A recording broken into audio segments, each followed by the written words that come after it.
No, hola amigos, estamos otra vez aquí para contaros otra historia muy interesante para ustedes. Hoy les vamos a hablar de un tema de algunos gobernantes que estaba muy locos y hemos puesto algunos ya que la lista es interminable. Espero que les gusten y para eso está nuestro amigo Jorge para que lo explique. Os dejo con él. Gracias por vuestra atención.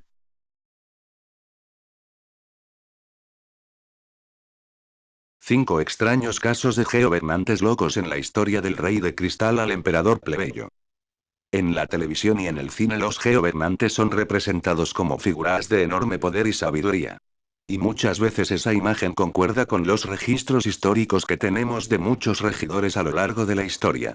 Sin embargo, también han existido personajes que han dejado los títulos de rey, emperador y monarca manchados de hilaridad y excentricismo debido a su curioso comportamiento y a sus poco convencionales vidas. Aquí les presentamos 5 extraños casos de gobernantes locos en la historia. 1. Carlos VI de Francia y el Rey de Cristal. Carlos VI de Francia nació en París, en 1368, y fue el hijo primogénito de Carlos V y Juana de Borbón. Subió al trono a la tierna edad de 11 años y fue llamado el bien amado o el loco.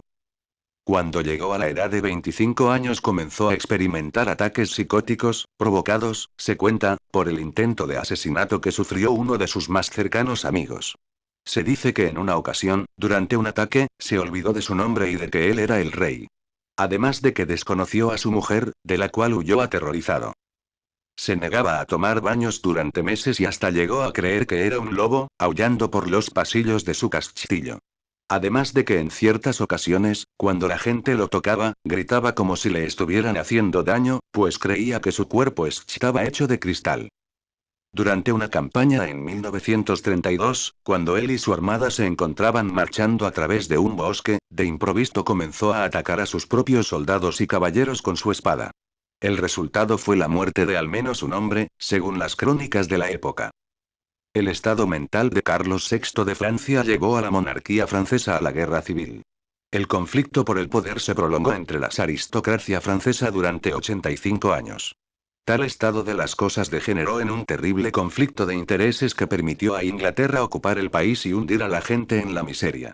Carlos vio el rey loco, reyes curiosos, reyes extravagantes. Dios salve al rey de cristal.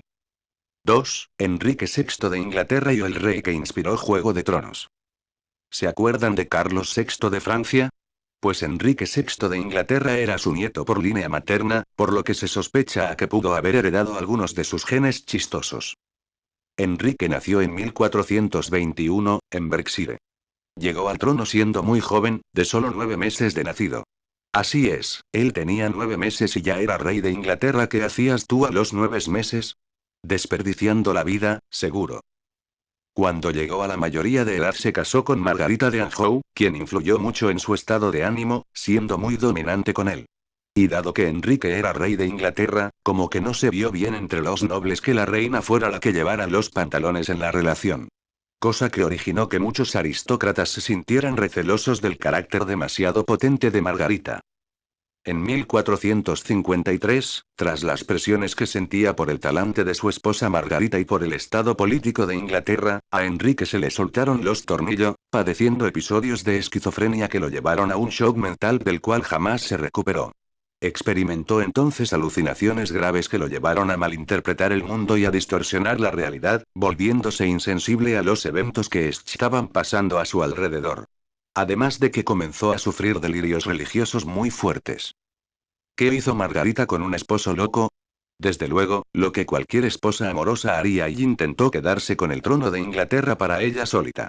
La locura de Enrique y los deseos de Margarita desencadenaron en la Guerra de las Rosas, que, por cierto, sirvió de inspiración a George R.R. Martin para crear su famosa Juego de Tronos, evento que sumió a Inglaterra en la turbulencia política y económica. Carlos vio el rey loco, reyes curiosos, reyes extravagantes. 3. Cristián VII de Dinamarca y el masturbador crónico. Cristián VII de Dinamarca nació en Copenhague, en 1749. Fue hijo de Federico V de Dinamarca y de Luisa de Gran Bretaña. De niño se le llegó a considerar poseedor de una gran personalidad y de una inteligencia muy particular.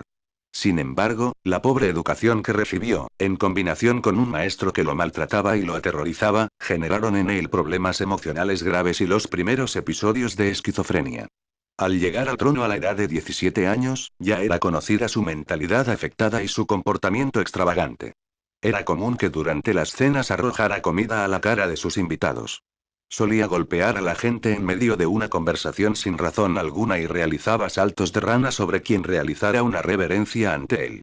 Sin mencionar, desde luego, su vida llena de excesos y orgías, y los amoríos que tuvo con una prostituta que se convirtió en su compañera de parrandas. Dicha mujer tuvo que ser exiliada para salvar parte de la reputación del monarca. Y quizá los anteriores comportamientos habrían podido ser ignorados, si no es por un pequeño problemilla que impidió al regente mantener un mandato estable. Cristián VII de Dinamarca desarrolló una necesidad compulsiva por masturbarse. Así es, a este monarca danés le gustaba apretarle el cuello al ganso con demasiada frecuencia. ¿Qué tan malo puede ser? Bueno, tan malo como para que se considerara que interfería con las obligaciones reales.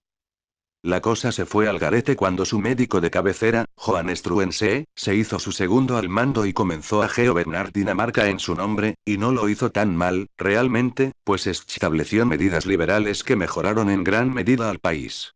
Sin embargo, Struensee no se limitó a ser el gobernante de facto de la nación, también se metió en las pantaletas de la reina y le hizo un hijo. El crío fue reconocido por Cristián VII, aunque todos sabían que dicho hijo era el resultado del amorío de la reina. Finalmente, en 1784, el hijo original y heredero al trono de Cristián VII, Federico VI, lo destronó. Y ahí terminó la curiosa historia del rey pajero. Carlos vi el rey loco, reyes curiosos, reyes extravagantes. 4. Luis II de Baviera y el rey que quería ser un príncipe de fantasía. Nació en 1845, en Baviera, hoy Estado Libre de Baviera, en Alemania. Fue hijo del rey Maximiliano II de Baviera y de la princesa María de Prusia.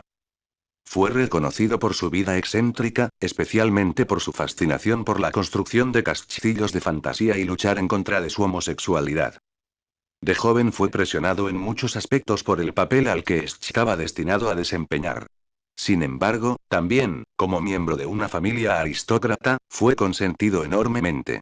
Cuando llegó al trono se vio desencantado por la época en la que le tocó gobernar, optando por mantenerse alejado de los aspectos políticos de su mandato y realizando apenas lo necesario como dirigente.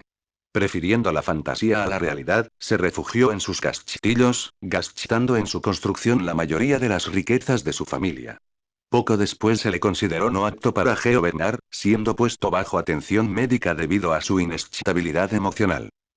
Se le reconocieron varias relaciones amorosas homosexuales con personajes de la época. Y en su diario, Hoy Perdido, escribía acerca de reprimir sus deseos sexuales y mantenerse fiel a los dogmas católicos. Su muerte estuvo rodeada de misterio. Su cuerpo fue hallado flotando en la orilla del lago Starnberg, pero la autopsia no reveló agua en el interior de sus pulmones. Además, las teorías y los reportes oficiales ofrecen un sinfín de opiniones contradictorias. Las respuestas van desde que se ahogó en un intento de escapar de la vigilancia médica, hasta que recibió un balazo por parte de sus enemigos. Carlos vi el rey loco, reyes curiosos, reyes extravagantes. 5. El emperador Zheng o el extraño caso del emperador plebeyo. Zheng He, cuyo nombre significa rectificación de la virtud, nació en 1491. Fue emperador chino de la dinastía Ming durante 1505-1521. Fue hijo único y fue educado en la doctrina confucionista.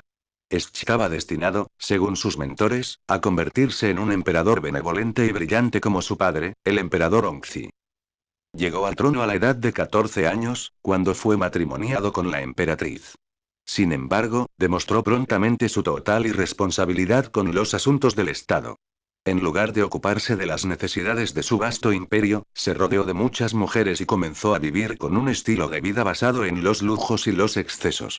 Comúnmente visitaba burdeles, y hasta mandó a construir a las afueras de la ciudad prohibida, la residencia de los emperadores, varias casas denominadas Baofam, la cámara del leopardo, que inicialmente utilizó para guardar animales exóticos y que después usó para mantener a hermosas mujeres para su disfrute personal. En una ocasión incendió su propio palacio, debido a que mandó guardar montones de pólvora en su patio y durante la fiesta de las linternas. Además, se cuenta que su harén se encontraba tan atestado de mujeres, que algunas de ellas murieron de hambre debido a la falta de alimentos para alimentarlas a todas. Solía vivir a las afueras de la ciudad prohibida o viajaba por todo su imperio realizando grandes gastos a cargo del tesoro del Estado. Pronto Zengde fue reconocido por su característica forma de vivir y por los excesos en los que vivía, además de su forma de comportarse de manera infantil y poco seria. Como ejemplo de lo anterior se cuenta que alguna vez mandó a construir un falso distrito comercial y ordenó a todos sus sirvientes, eunucos, soldados y ministros que se disfrazaran de vendedores, mientras que él, fingiendo ser un plebeyo, caminaba por el falso mercado. Aquellos que se negaban a participar en la representación, especialmente los ministros, eran amenazados con ser despedidos de sus puestos o castigados severamente. En 1518 se declaró a sí mismo general Zhu y marchó al norte de su imperio a enfrentarse a una banda de mongoles. Zengde logró derrotar a sus enemigos, de milagro, rodeando con sus tropas a las de sus contrincantes. En 1519, envalentonado por su éxito con los mongoles, se lanzó a reprimir la rebelión de un noble local. Cuando llegó al lugar en donde se daba la rebelión, encontró que el oficial de la administración local ya había aplacado la revuelta y arrestado al noble insurrecto. Zengde se sintió decepcionado por no haber sido él quien pusiera todo bajo control. Uno de sus concejales sugirió que se liberara al noble para poder atraparlo de nuevo. En 1521 el noble fue encontrado por Zengde y ejecutado. La muerte de Zengde acaeció en 1521. El emperador se encontraba ebrio en su bote en un lago. Se cayó al agua y estuvo a punto de ahogarse. Poco después murió de una enfermedad contraída por su caída a las aguas. Un final digno de un emperador poco digno y... Carlos V. El Rey Loco, Reyes Curiosos, Reyes Extravagantes. Si te ha gustado deja un comentario, te lo agradecemos, gracias.